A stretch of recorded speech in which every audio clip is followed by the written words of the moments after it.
Everywhere that I go, every word that I say, you are not surrounding me. Name that song. With your energy, don't wanna go anywhere. I cannot hit these low notes. I'm starting early because, and it's only 3 minutes, but I'm a Virgo, so we know what's early and what's not. I'm starting early because I want people to get notified, get in the room, not feel like they missed anything, and I want to show off my book. I want to take this moment to show off my book. Hi, Kaylin. Hi, A Barty. A Barty, Kaylin got you beat today. This smells so good. It smells like just like a new good book. This is the Moonlight screenplay, hard copy by A24, who produced the movie. And I still have not sat down and like read this. I started to read some pages, but I read the foreword by Frank Ocean. I read it and I put it on my Instagram story. So that means it's deleted. Would you guys like to hear it? Hi, Jalise. And this foreword by Frank Ocean literally made me cry. It's so beautiful and tender and like, I mean, let me give y'all a treat since y'all early. It's okay, Barty. This is the Moonlight forward by Frank Ocean. And since y'all early, y'all gonna get this. In the southeast, in our youth, I saw streetlights and taillights and lighters light, spoons and guns alight, but there was no moonlight. When my mother lit the stove pilot with a match, when we let Mr. Joseph the wino live in our back shed, I sat on the stairs and spoke to him. That little light that made it through the doorway from the kitchen lit his face, and he told me stories about when he used to sleep with no cover from the moon. Talking to him, I learned that the moon had no light of its own, that all its light came from the sun. Before I left the house to walk to the gas station, I wrapped my head with a silky rag to set my waves. On the walk, I imagined one day they would shine like the sea under the moonlight. I knocked on your door on the way back and you answered it without a shirt and turned your back on me. And I shoved you for leaving me hanging, but we were too familiar for greetings. We were too familiar for so many words, and I slept over. On a late Saturday morning, when the languor fell away, we ran into the sunlight.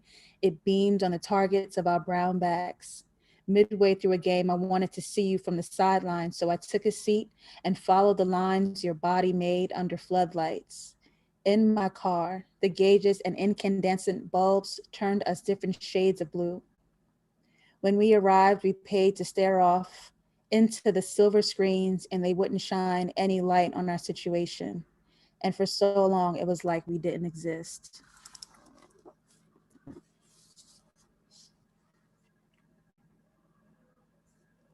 Like, if you wanted me to cry, just say that. if you wanted, if you wanted me to cry, just say that. Ooh, ooh, that man. Okay, that man. Welcome to the dissection of an incredible, incredible film, Moonlight, written and directed by Barry Jenkins. Now, we spent some time with his work when we did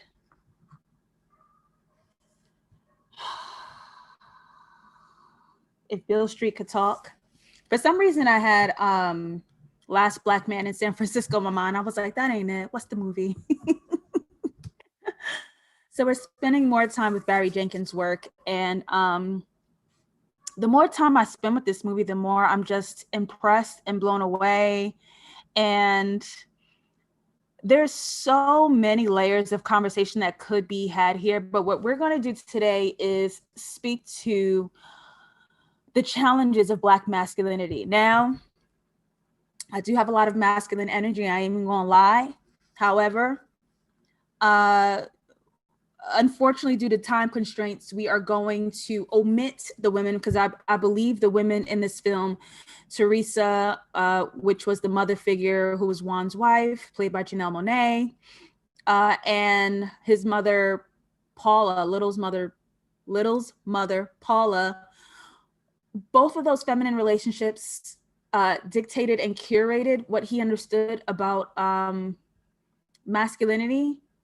But in this dissection, we're going to focus on the men and the boys and Little, AKA Chiron, AKA Black. So there's so much conversation to be had today. Don't be afraid of wrong answers. Ain't no wrong answers. We are here to think out loud. We are here to have fun. We are here to explore. And this movie encouraged me to ask so many questions. And I can't wait to see what we discover together. I'm going to be hypothesizing a lot because all I got is womanhood. I could study it, I could listen, I could watch, but I would never understand the depths of Black male masculinity, especially Black gay male masculinity, and what that coming of age story entails. And Barry Jenkins has painted it so delicately, so detailed, so beautifully here in this movie. But I can't speak for sure on that story. You know, I could just sit here with y'all and ask some questions. So that's what we're gonna do, and hypothesize, and that's what we're gonna do. Ain't no wrong or right, but we're here to enjoy the experience, and that's it. Kaylin said, all Frank does is make me cry. I hear you. I hear you. All right, so let's get started. Let's jump in. I don't know where everybody's at. I imagine they're gonna be joining in just a little bit, but this room is usually very small and very intimate, and I like it like that. So let's do it. Let us do it. Moonlight, a young African-American man grapples with his identity and sexuality while experiencing the everyday struggles of childhood, adolescence, and burgeoning adulthood. Hi, Khaled, who says, by far the most beautiful and touching movie I've ever seen. It was hard watching the first time, harder watching it again. It unfolds like a flower for me. It truly does. It really does bloom in front of itself for me. So let's see. The opening shot with the opening song, Every Nigga is a Star.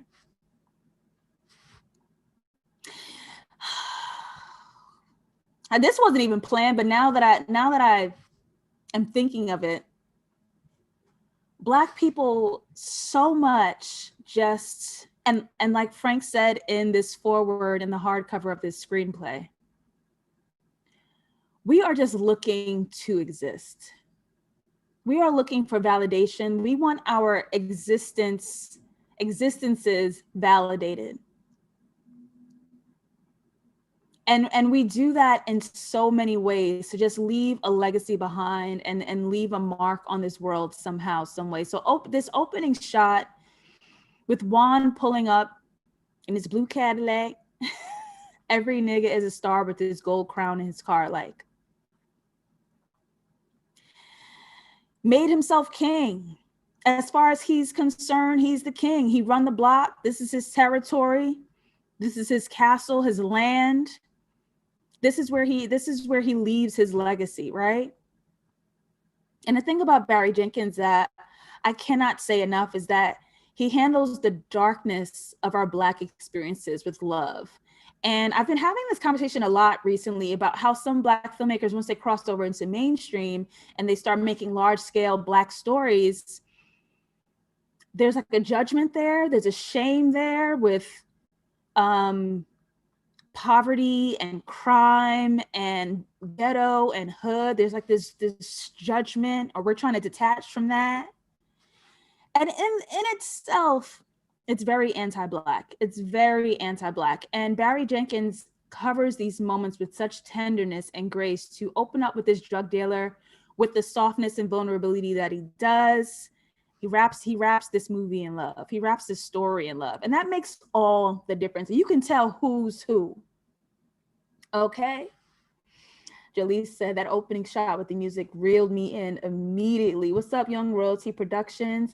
Not gonna lie, I didn't understand the hype around the movie when it came out, although it was definitely the most beautiful movie of the year. The more I watch it, the more I understand its greatness. Khaled, every nigga is a star. The sun is a star. The moon gets its light from the sun, and the moonlight makes black boys look blue. What a full circle. Sir! Khaled trying to make me log off because I mean, damn. Khaled, I love that you open up on that note because that's exactly where I was going towards the end of this dissection. So we're definitely going to get back to that comment because yes, we're gonna put all the pieces together. We are gonna put all the pieces together, but let's focus here on this opening shot. That was iconic, sir. That was iconic, Khaled. We're already starting off a conversation here. We're already starting off with the color theory here. We have blue versus red opening this film. And we can see that in the cars here, right? And you can't really see it here, but once the movie opens up and Juan walks out of the car, you see that his shirt is also split with red and blue. And here's the thing about Juan. Juan is a balance of two things, which is the struggle of Black male masculinity. He's hot and cold. He's both hard and soft, right? Because in order to be the kingpin of the block, you got to do some violent things. You got to check people. You got to keep the people under you intact and in line. You got to go get your money. That takes violence. And the thing about Juan's character is that he is so gentle, the red and the blue, the violence versus the settle. And when he speaks to this drug dealer, this young drug dealer that's kind of working under him, kind of son-like almost, that young drug dealer aggressively handling a crackhead, right? He's watching this, but Juan is cool. And then he asks this young man about his family. How's your family doing? Ah!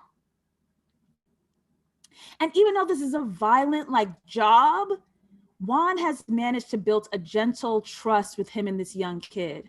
He even tells the drug dealer, go hold the money to the weekend. Don't worry about it. He sits there and watches the boys rob a crackhead, watches the boys check the block, he's just sitting there, he's settled. And he tells him, I ain't worried about the money. Hold that. We good to do on the weekend. Trust. And this violent job description. I love this character. Low key, this is what I be asking for in a man. Not the drug dealing, but the hard and soft. Do your street tough gangster stuff when you out there. When you come home, be gentle as hell with your lady. A lot of these niggas got it confused. They don't know how to come home and be nice. They want to bring that street shit in the house. You off balance. So I'm going to jump into the chat right here. We have a war going on. What's that war? What is that battle? And we see here with Little with the blue book bag, and we see here a boy tormenting him in a red book bag. This war continuing. What do we think is that battle? A. Barty says, yes, I like a hard and soft man. Gotta be both. Gotta be both. Gotta be both.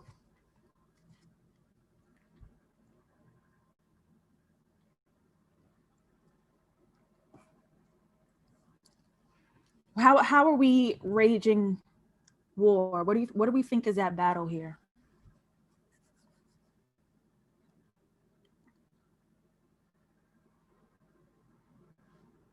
Y'all know it. Y'all know it because we was already talking about it. Y'all know it. I know y'all know it. That's it, Khaled. Masculinity. Black masculinity at war. We have Little, who everyone accuses him of being too soft. He's too soft, right? His sexuality is that question, even as a little boy. Versus the aggressive, the red, the hard, the violent boys.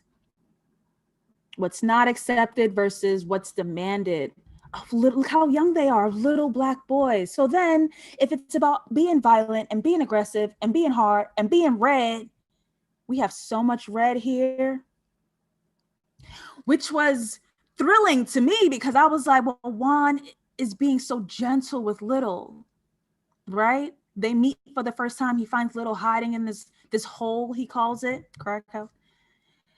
And Little is just so recluse. He can't talk. He can't look you in the eye. He is imploded. And Juan cracking a little joke, just trying to get him to come out his shell, hurts him a little more instead of doing the opposite. Come out. I'm trying to lure you out of that. Where are you at? And he apologizes and gives him more kindness and more softness. So I'm wondering, how are they surrounded by all this red, this heat, this fire? And just thinking out loud, I'm just like, I wonder if it's because this is the ultimate goal of, this is the ultimate desire of Little. He needs a warm and safe space so bad. He doesn't have it. This moment feels hot and it feels threatening almost when you're so used to being hardened and closed off and relying on self, and he's so tiny. When someone offers you something else, that could feel a little chaotic. Even if it's a safe space, when you're used to chaos, sometimes safety looks scary as hell, right? It's so much red in this very gentle moment. So I want to compare their homes real quick. Juan's home for Little is filled with like this warmth, this fire, this red, versus Little's home, which is filled with like this cold blue, right? And he's understood and cared for and listened to so much more. He's empathized with so much more in a stranger's house, rather than when he's actually at home. This is where he's from and how he can't get that. So we could start asking here, if this is a convo about Black masculinity, what in the world cultivates, what crafts, what sculpts a Black boy's identity? What are these elements that tell you who you are as a Black boy, right? And I start to think about masculinity and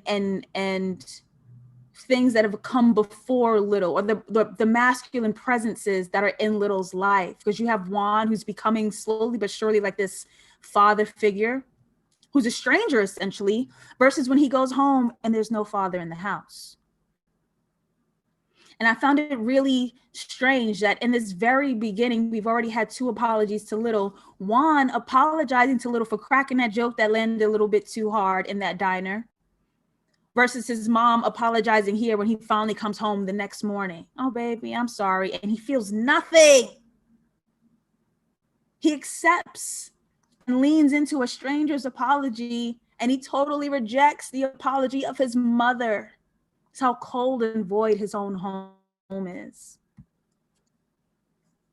Young Royalty says, that apology though, more adults should learn to apologize to children for causing hurt, even unintentionally. Yes, none of that, you too sensitive, toughen up, don't cry, boys don't, enough. Enough of that. You hurt that baby, say sorry, and that's it. What is we arguing for, okay? So now we get into a really interesting and strange place where the colors are inverted.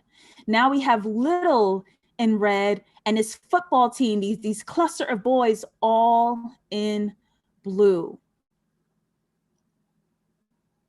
So now I start to think about the conversation of Black masculinity and what these colors could mean. And I imagine it to mean that blue for boys is what you're expected to be. This is what we've given you to be normal. Here are your gender identities, and here are the elements of being a boy. This is what you're supposed to be.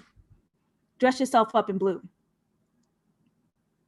And these boys use this football game as a moment to once again bully and gang up on little. Aggression, even in the rules of this game and the rules of boyhood, aggression is the norm. And so now we have here little in red because he's encouraged to dive into that. Be aggressive. Stop being soft, right? This is essentially like a newer space for him because he's not being himself when he's in this red. He's trying to keep up with the demands of being a boy. And we're in this space of little exploring that. This feels a little like when Juan was trying to get him to come out of them emotions, come out of them feelings, and that could feel pretty agitated for somebody who's not comfortable in that space. So being this aggressive football playing hardened boy, he ain't comfortable in that space, right? He's trying it on for size. Whew, Kevin! Y'all remember y'all first crush? Mine was Milton. I was in pre-K. He was so cute. I don't even remember what he looks like. But even my daddy knew I had a crush on Milton. And every time he brought me home, he was like, "Did you see Milton today?" Milton!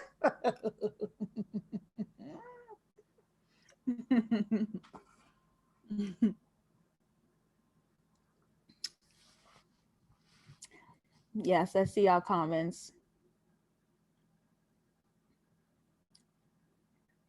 Khaled says, peep the subtle nod to poverty and being disenfranchised. The actual football is a newspaper. Yes.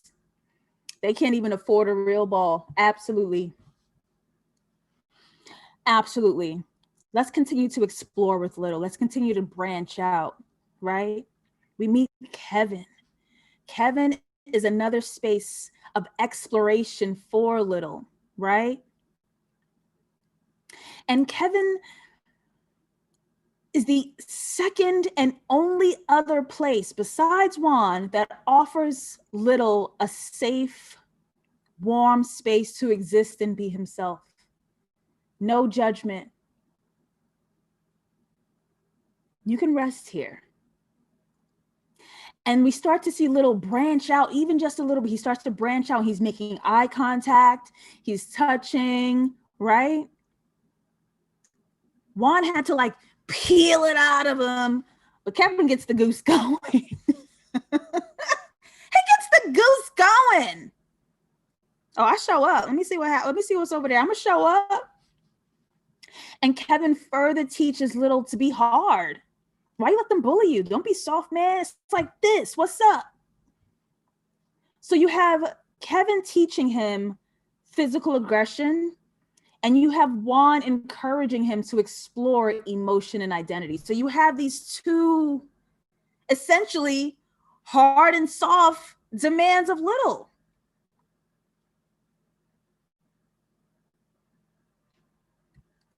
But Kevin continues. So let's have a conversation about masculinity. And this is something that I've had a question with when it came to young boys. And I think even as a preteen and teen, I've had this question as well, because boys do strange things in groups with their bodies. I think girls are allowed to talk about their bodies and my boobs aren't big and we're stuffing our bras with tissue and did you get your period yet? Like girls are allowed to like have that space and exist and it's girl time. But boys don't have this intimate emotional space, especially Black boys. But in their curiosity, they do these strange things with their bodies. So let's just take a trip down and I want to hear y'all opinions about this as well. So Barry Jenkins described this moment between Little and Kevin as making love. Obviously, like children can't have sex. This is devoid of sex and sexuality, but this is the way little boys are able to show love through this aggression, right? And then you have these other spaces, and we're speaking about cisgender heterosexual spaces between Black boys, where things could obviously be sexual, but they're not. The boys playing and tackling each other with the shirts off, booty smacking on the court, Body piles, all the boys tackling and jumping on top of each other. We had this scene where Kevin and Little were standing in a circle amongst their peers, looking at each other's penises. And these are things that they just are. So we have a question here where Little is bullied for in question and the suspect of his sexuality, but it's normal for these other boys to engage each other in all these other ways that they just deem, well, these ain't sexual because we straight. Little, who's doing nothing but getting targeted and bullied because he's being suspected of being gay, versus these straight boys who get to do all these non-sexual, what could be sexual things amongst each other, but it just ain't because we said so.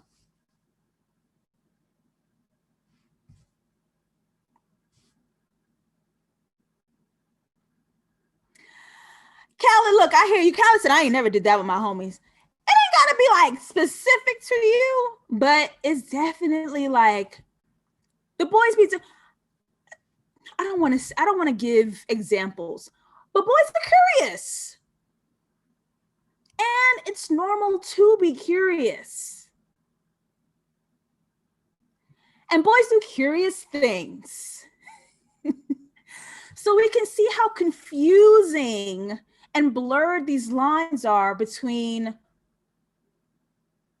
what's expected of Black male masculinity from boyhood to what's demanded, to judgment of sexuality, to curiosity.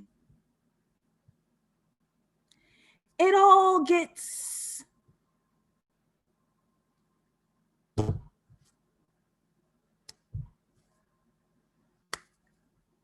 Jalee says, I wonder if that parallels to later when the dude with the locks gets Kevin and the rest of the kids to jump him. Yeah, we're going to get there. You're absolutely right. We're going to get there. It's more of a comparing manhood thing. Yeah. To be honest with you, I don't hear more talk about the size of penises than I do from cisgender heterosexual men. Obsessed with penis size. I've heard straight boys talk about how big their dad's penises are, how big their son's penises are, how big their friends' penises are. They watch porn where men are masturbating. It's this enamorment with manhood / penis size. What up, Damien? It's okay, boo. So hold that. But this is where we start to ask questions about the expectation and the demand of Black boyhood. So let's talk about the water. Let's talk about the beach. Let's talk about the cool. Juan teaches Little to swim.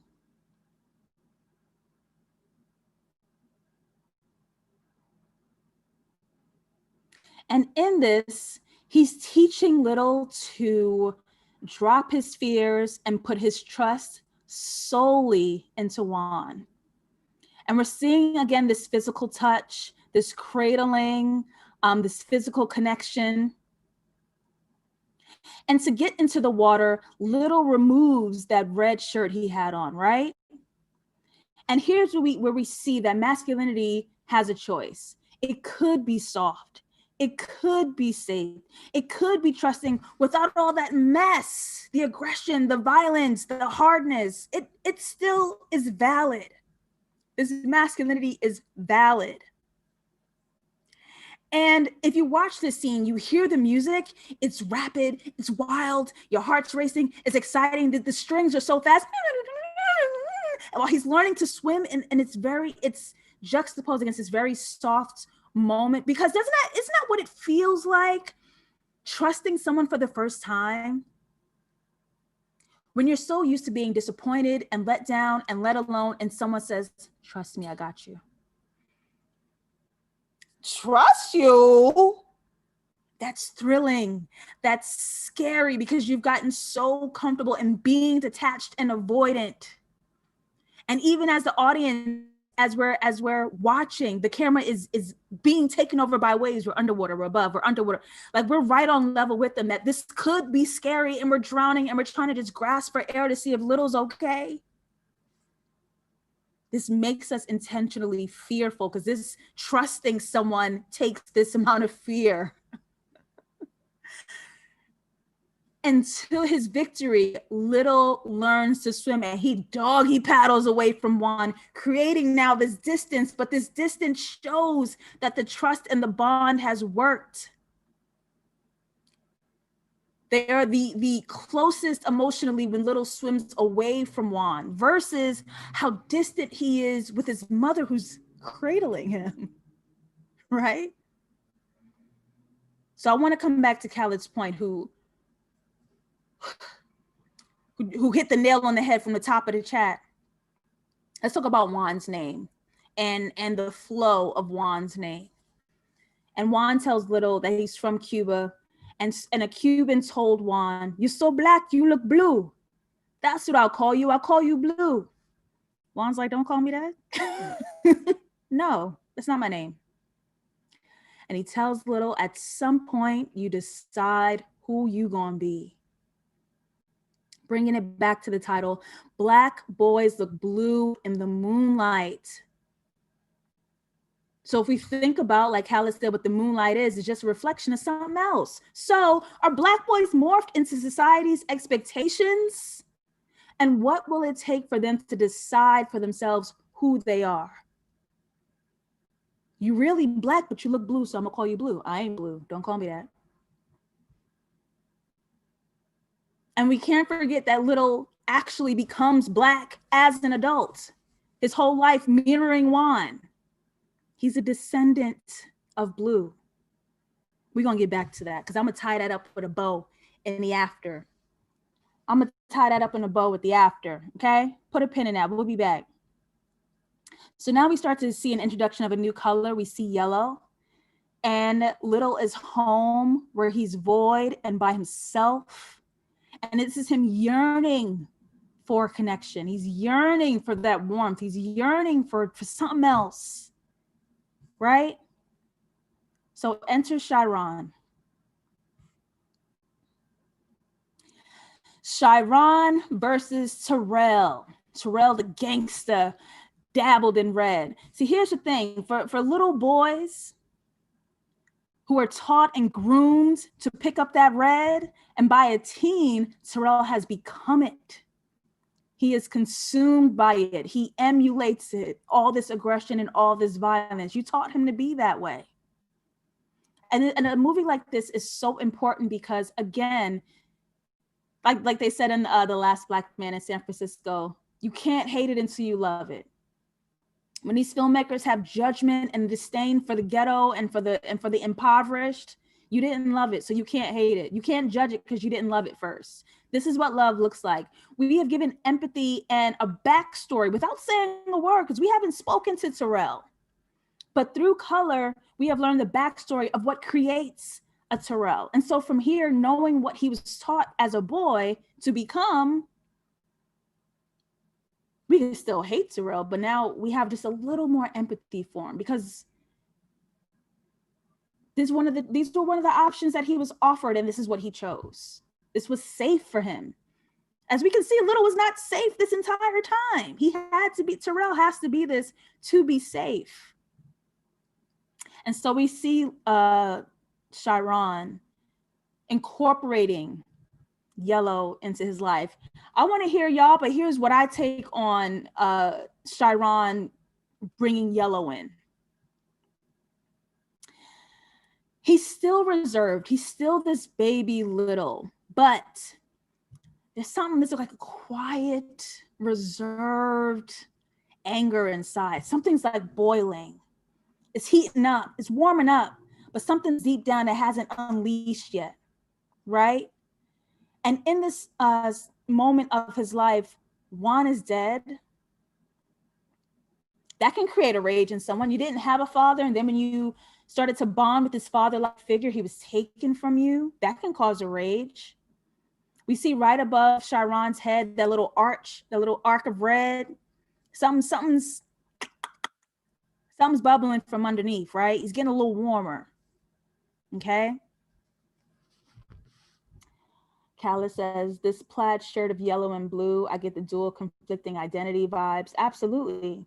Absolutely. Young Royalty says, oh, back in the bathtub, a little warmth in a cold home. Yes. Yes. To me, this feels like something's rising. You just have to poke at it until it comes out.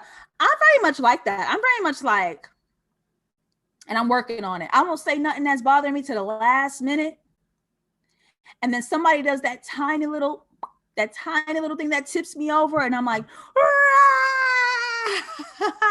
everybody's like, what is wrong with you?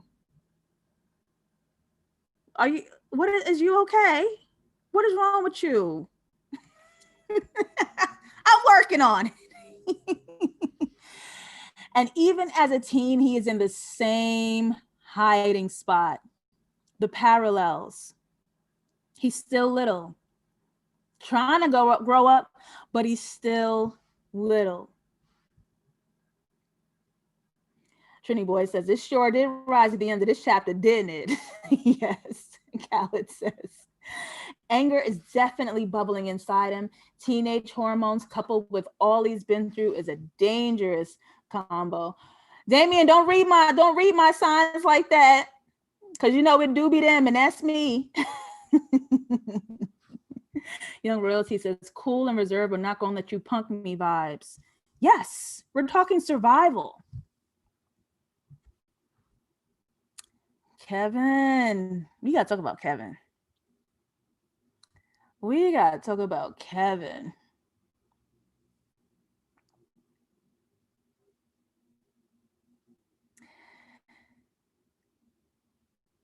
They're surrounded by blue. Kevin is wearing some blue, aligned and matching with Chiron. But in this scene, Kevin is telling the story, this hyper-sexualized story of an experience he just had with a girl. All this blue, right? And in this scene, Kevin names Chiron Black versus the gangster who keeps calling him little. Terrell keeps calling him little. And one is rejected and one is accepted, but both are actually giving him a war of identity. Is you Black or is you little? Chiron is like, I'm neither. It's Chiron. I'm neither. They're both by name are giving him a war of identity. So now let's introduce this yellow again.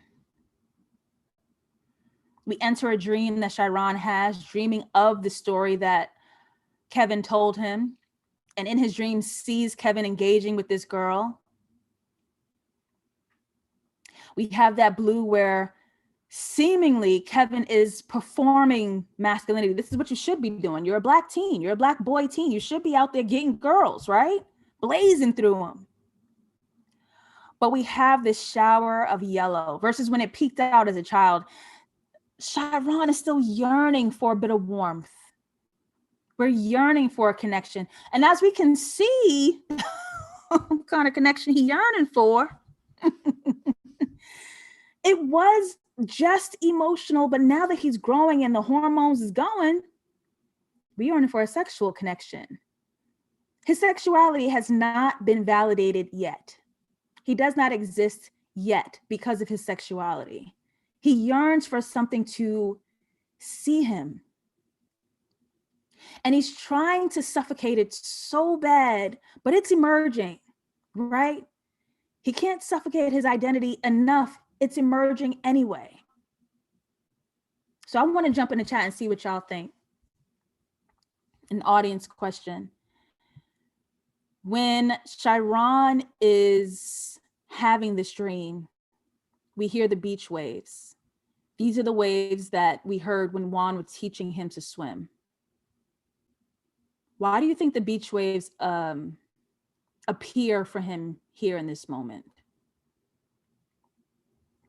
And while y'all are thinking of that, I'm gonna jump and see what y'all said.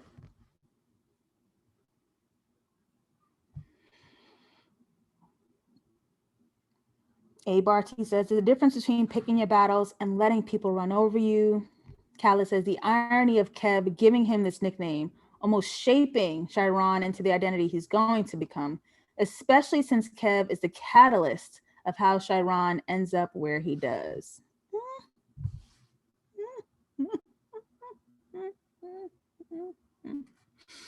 Next week, we logging on to Khaled's dissection, y'all. I'm being a chat. I'm being a chat.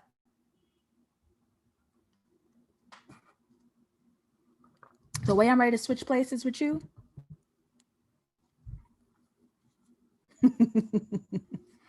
Why do you guys think we hear the beach waves when Chiron is having this dream? A Barty, which I love this answer, is telling him to trust what he feels and let go.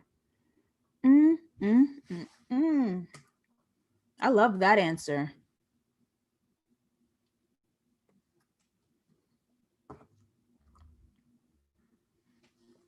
Love it so much. How else we feel?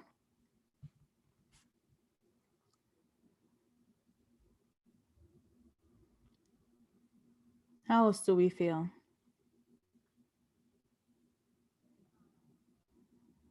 And then beach waves gets to going.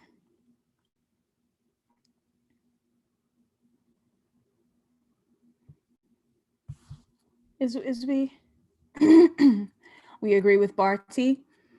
I agree with Barty. He really needs this space. Young Royalty says waves like his emotions are threatening to drown him. Whew! He's yearning for this emotional intimacy. And he has to balance wanting that with being gay. So it's this really confusing space for like, you're expected to have this heterosexual sex. You'd like to be having this gay sex, and you want to connect with someone emotionally, and it becomes this crux, right? And having an intimate emotional space sexualized because being gay is demonized. So we have to ask, where can he rest? Juan's not here anymore. Kevin's got his eyes on girls, and Kevin was the only other person that let him exist safely, and Teresa, but we're omitting the women just for this dissection. But when you want an intimate emotional space and you can't be who you are, and you just heard him have sex and giving this attention to somebody else, it's to be a really confusing time. Young Royalty says he needs to let go in order to float and stay above it. Right? Don't drown, Chiron. Don't drown. Well, let me try to get back here, Lord. Here we go. We transfer the color here, right? He has a dream where he wants to connect sexually with Kevin. He's exploring that. And on this beach, his dream is realized. And after he and Kevin share a sexual moment, it confirms his desire to connect also emotionally. He wants both. Can't we have it all? So in the beginning, in the dream, we have the blue and yellow. Then we have Kevin being the fire. Light my fire, Kevin. Being the fire because Chiron needs something real bad. He needs something here real bad. Passing that warmth over to him. Kevin opened Chiron up to a new experience, and it was safe. He ain't had that since 92. And by the time we land on this heat, when Kevin is driving Chiron back home, this hazy heat, right? Wouldn't that make you so mad that you had just had an experience that validated what you want, it validated who you are, but you still can't have it. This is something that can only exist in the secrets of the nighttime by the beach shore. So I think this yellow haze, it looks a little red too. It's like this anger and the passion for what he can't have. This happiness is always just out of his reach.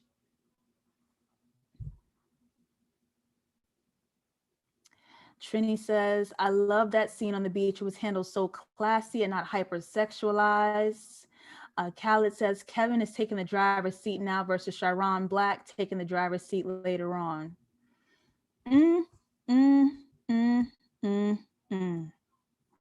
He tried.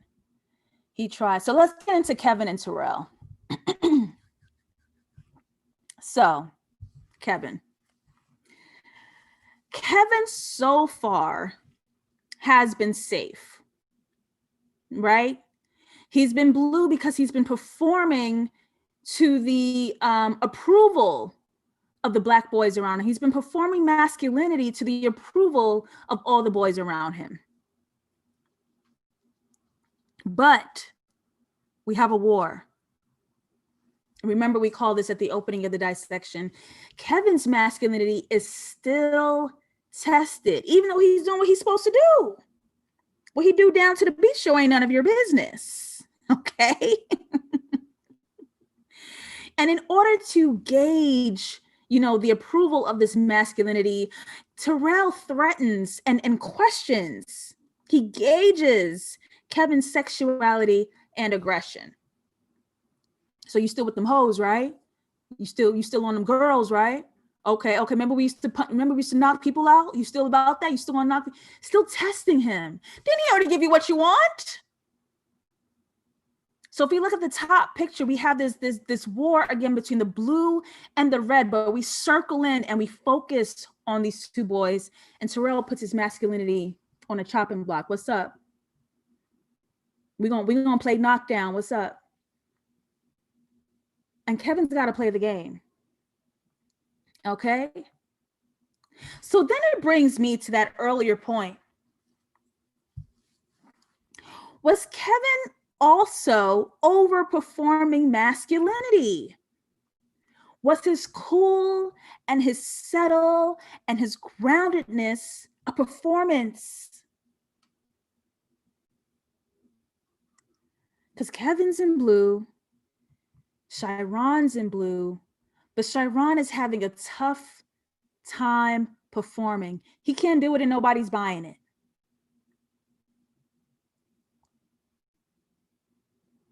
So Kevin being in a staircase with these girls and talking and is he performing much better than what's being requested of Chiron? Damien used to play that game. Oh my gosh, I would be so scared. Kala says Terrell is a punk. He could only beat on Chiron after he was already knocked down by somebody else.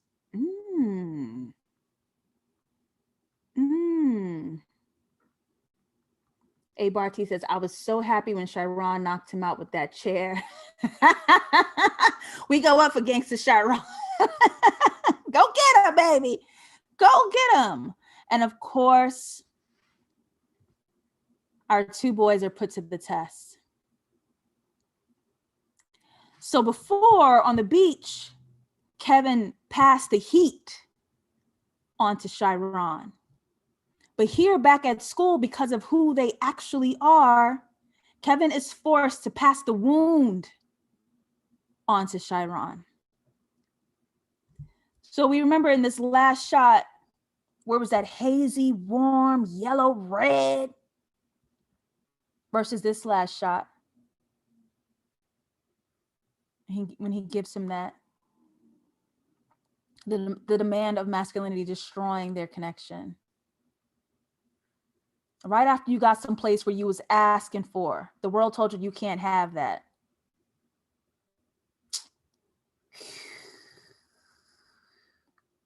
And so now we come here. More visual parallels because Barry Jenkins is the one and the two. Oh, Khaled. Oh, Khaled. Kevin got a blue shirt with white lines. Sharon has got a white shirt with blue lines. They're completing each other despite being at odds right now. Young Royalty Production says Kevin has blue over his shoulder. Sharon with that red. Trini Boy says, shout out to the principal who is Alex Hibbert and Jane and Piner, acting coach in Miami. Fire. Fire. So let's look at the hot versus the cold. Audience question, what do we think the symbolism here between Little's hot bath, because we saw him pour the pot of water into the bath, we poured hot water into the bath, versus Sharon's ice bath? The hot versus the cold, the yellow versus the blue.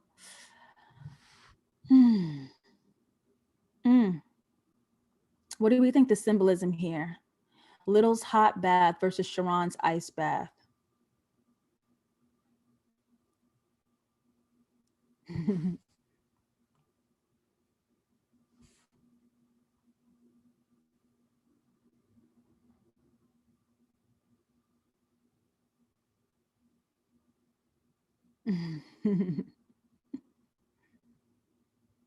Where's we at?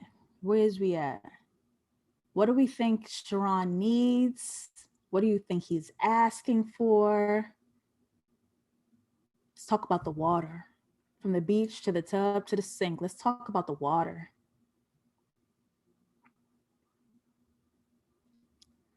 Young Royalty fully diving into the cool, hard masculinity.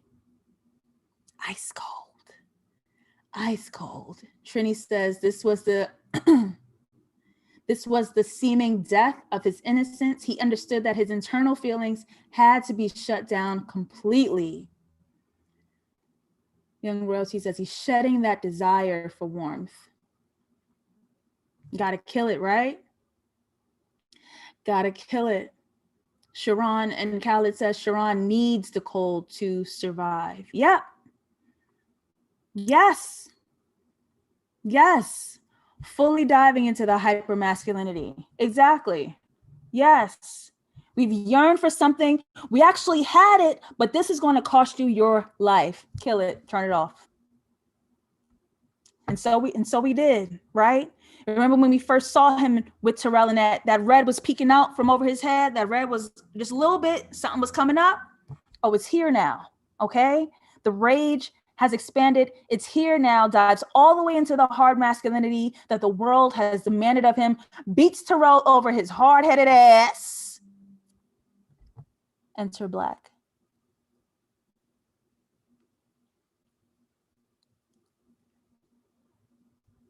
Still living in that ice water.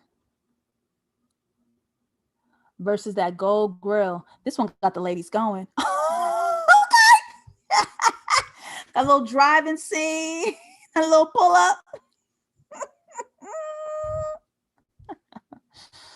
And if you guys notice, when we're starting to meet Black, he's constantly cooling down. He's in the fridge, he's in the ice water, always cooling down. So we have the ice water versus the gold grill, the cool versus the warm, and eventually becoming a derivative of Juan. Black is the new blue. But Juan said, don't call him that. Sharon is here fully engaging in the name Black.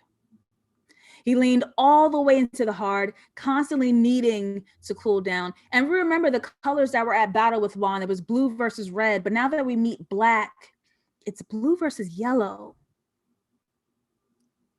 So Juan's battle was never quite pinpointed.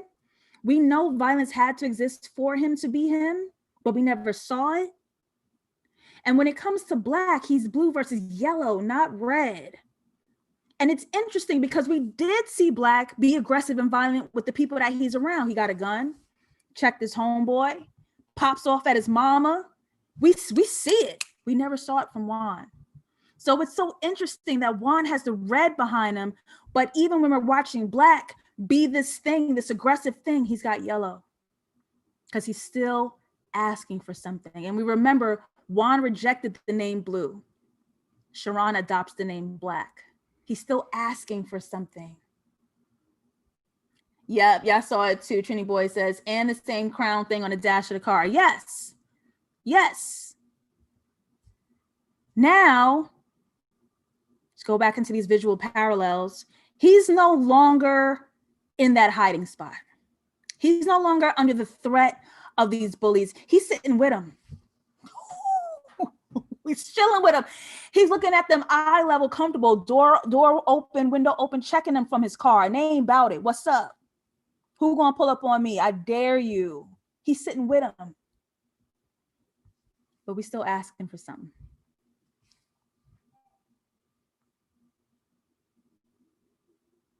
Going again into these color themes.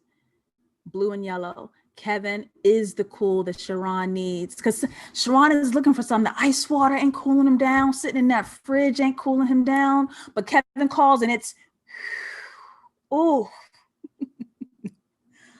Ooh. Let me bring you to another place. I want to talk about the Black of the beach, because I've spoken about the 180 rule in film, where the camera has to stay on one side. But the camera on the beach broke that 180 rule, because we start in front of the boys. We go aerial right on top of them. I remember Kevin looking right up to the sky, and we saw that shot. And then the camera comes behind the boys. We broke that 180 rule. And we see the blackness of the beach. Usually we often see the moonlight, that blue moonlight on the beach, but we see Black here. And so it's not ironic that Kevin calls him Black and the beach goes black after they have that sexual experience. You brought him to another side. And that is the moment that ultimately consumes Chiron, turning him Black. And this is the moment he continues to chase, even after he spent the rest of his life convincing himself he's been forgetting it. You've been trying to get right back there. So much so you named yourself after that moment. You named yourself after that moment. And adult Kevin and beach Kevin are the same color tone. That cool. Calm that fire in me. Calm. I hold a brick for you, daddy. Calm that fire in me right now. Black, you're lying to me, and you're lying to yourself. You're lying to me. Callie says, this third act got me mad. Kevin pissed me off so much, I was holding a grudge for Sharon. Young Royalty says, Juan was at a balance with the violence and the care. Black is unbalanced, ding, ding, ding, ding, ding, and trying to drown his emotions and his emotional needs. You became your void, baby. Juan was trying to get you to come out, but you went back in. Ding, ding, ding, Young Royalty Production. You still off balance, baby. Yes. Khaled says this third act was hardest to watch, to see Chiron end up in this situation after all he went through, yet still unable to escape his past. It broke my heart. Woo. Woo. Let me tell you something about that, Damien. Yes. The way Kevin could get you to go without touching you. Ooh. Kevin ain't even got to lay a hand on you, do he? Got that goose burst. He burst that goose. Says he had a wet dream just from the thought of reconnecting with Kevin. You ain't got to say it, but your body did. Now look at that. He ain't even touch you yet. Ugh. Ugh. He been the heat. He has been. I am the ice when you too hot, and I'm the heat when you too cold. He been the heat. and how Barry Jenkins has lined up these visuals, right?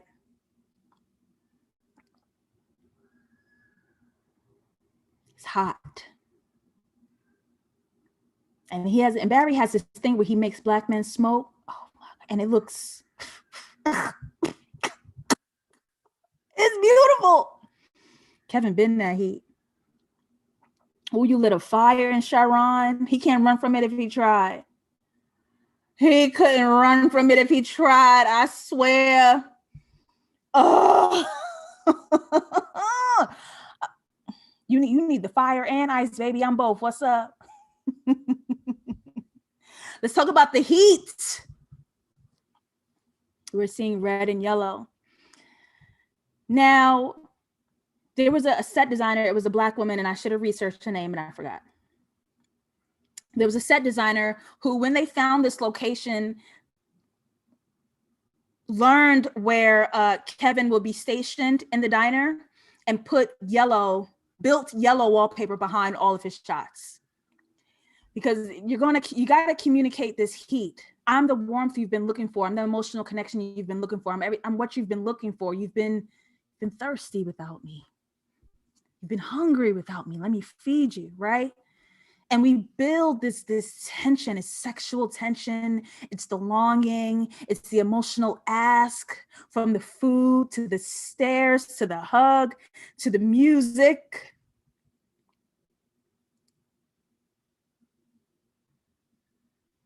And I thought about that red diner from the beginning.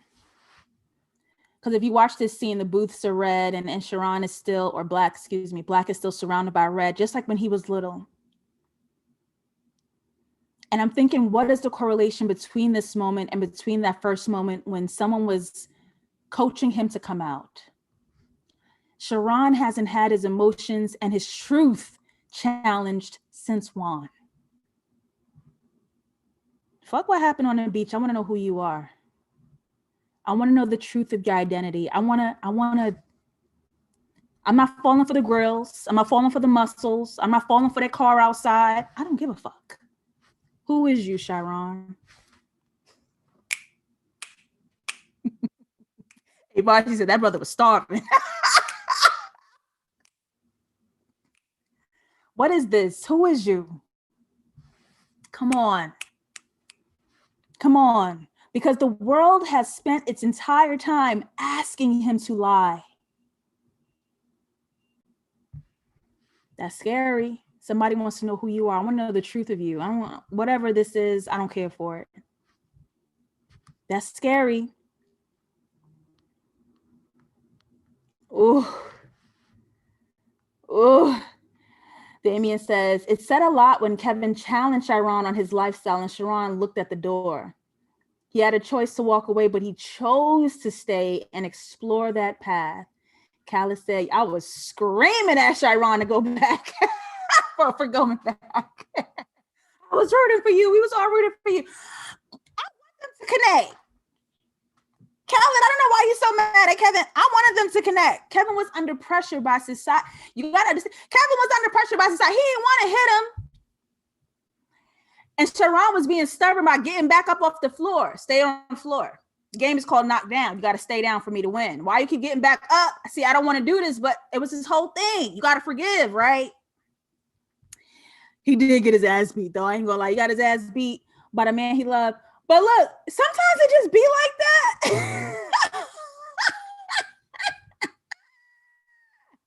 Thank you. I was trying to remember the name, Damien, of the song Hello Stranger by Barbara Lewis.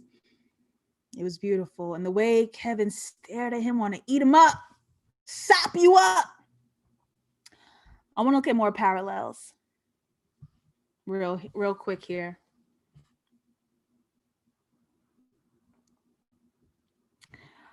From Juan's car to no car to black car. From Juan's car to no car to black car. Let me dive in one last time with the audience question. One last time.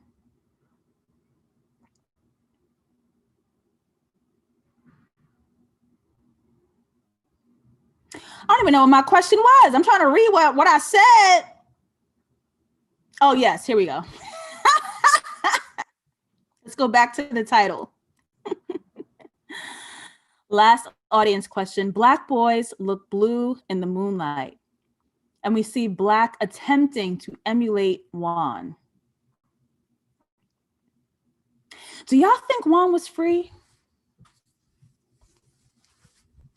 Because we said Juan was balanced, and this is, as far as Chiron knew, the only free Black man, the only settled, grounded, self-identified Black man he knew.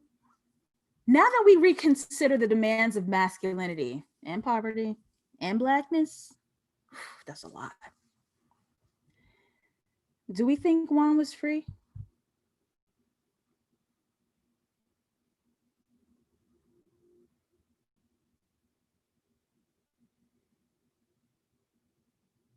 And I like what y'all said in the chat too, how Act 2 Chiron Kevin was in the driver's seat, because I think of that as well. When Juan was leading Little in the blue car versus when Kevin was leading Chiron in his car versus now Black leading Kevin in his car. Black boys look blue in the moonlight. Do we think Juan has been free from the beginning?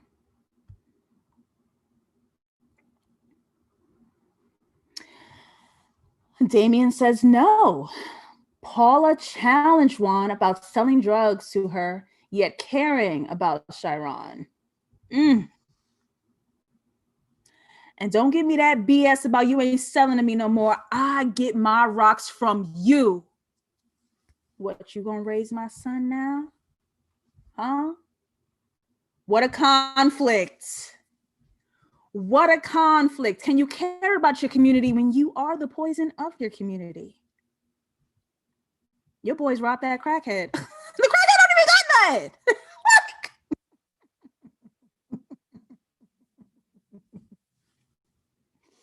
Young Royalty says no, especially when he was confronted with how his actions directly caused Little's cold home. Khaled says, I don't think any of them are free. The cycle continues. Hurt people hurt people. Chiron became a part of the system that destroyed his mother and his childhood. Juan played that role before him. And Young Royalty says, trapped in a cycle of drugs and violence. Whew. Even though you show such tenderness, you still the drug dealer. You still the drug dealer. We sink that red car behind you. We know there's violence in your past. Even though we got to know the nice side of you. What you do when we not looking, Juan? And that was for his survival. He had to hurt his community so he can be okay. That's the demands of poverty. That's when we start empathizing with Black folks who live in poverty and crime neighborhoods, right? And Black says to Kevin, he built himself over. He started from the ground up. And essentially what happened for Chiron to become Black was that he erased everything that was true about himself. He's a shadow.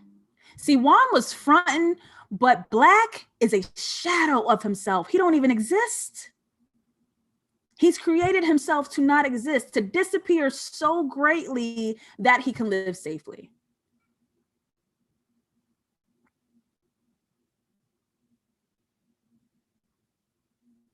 Well, let's go there, Trini boy. The final act broke me down. Chiron had this armor built up, but the more he interacted with Kevin, you could see it breaking away bit by bit.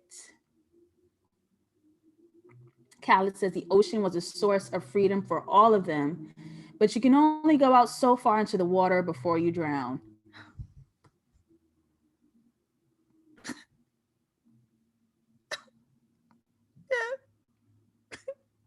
Yeah.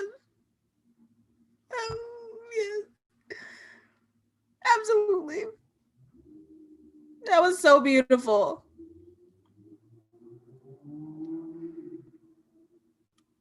He just wanted to be free, to exist in himself. And he says to Kevin, "You're the only man that's ever touched me."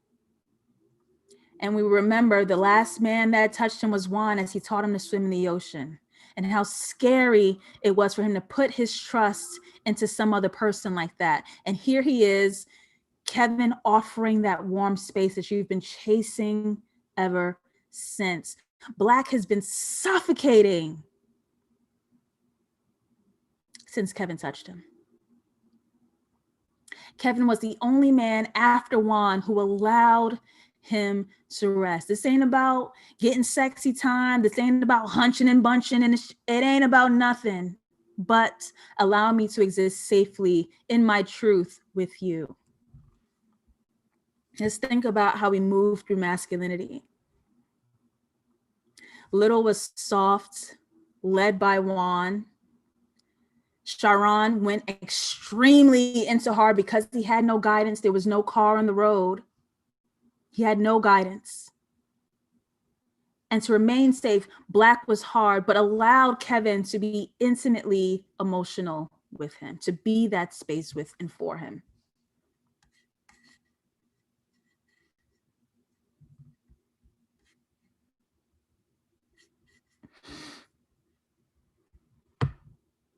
I mean, what is we gonna do, y'all?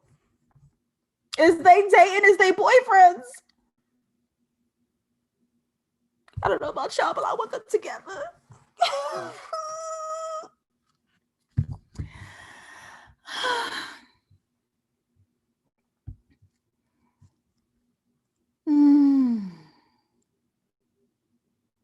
Callis says, I cried watching this movie, and this dissection has me tearing up. Oh my God.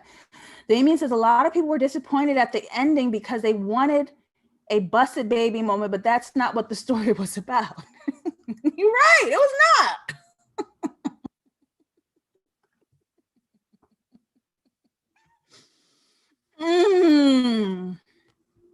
Hold me. Just hold me. My God. Young Royalty says, so when your survival depends on the toxicity, violence, numbness, how do we break the cycles and become free? Apparently we gotta swim. And we gotta swim on a full moon. That's when the manifestations are. That's where you connect with the water ancestors. That's where you release and leave it in the ocean to wash it away, cleanse your sins away. Other than that, it's gonna be a battle for your safety in your identity as a Black man. The pressures of Black men, the pressures of Black gay men. Did y'all even have a chance? Did you have a fighting chance to know yourselves in the utmost of your truth?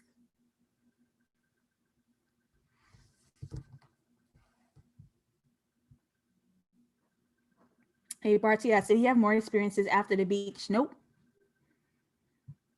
That was the one and only.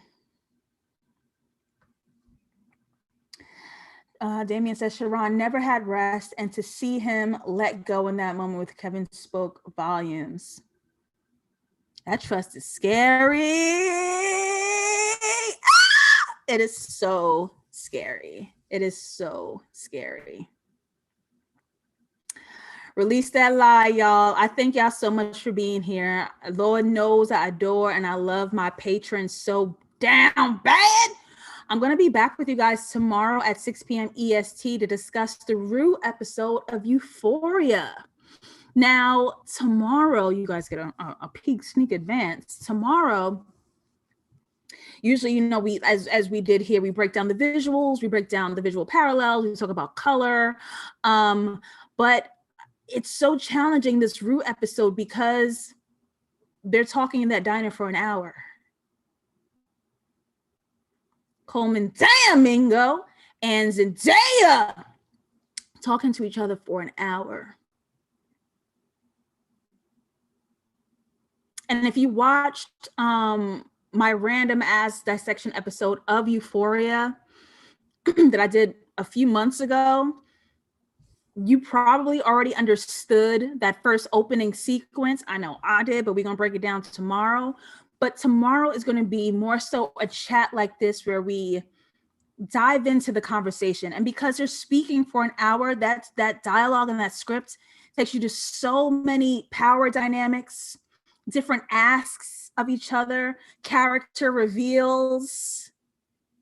So we're going to have like big theme discussion tomorrow. So I'm going to really need your help. I'm going to really need y'all to be present. I'm going to really need y'all going off in that chat, because we're having a conversation tomorrow. There's so much to discuss. So I'm excited to do that.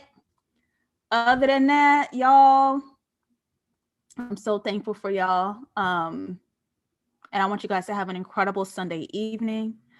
Have an incredible week. And I hope I can see you guys live tomorrow. All right.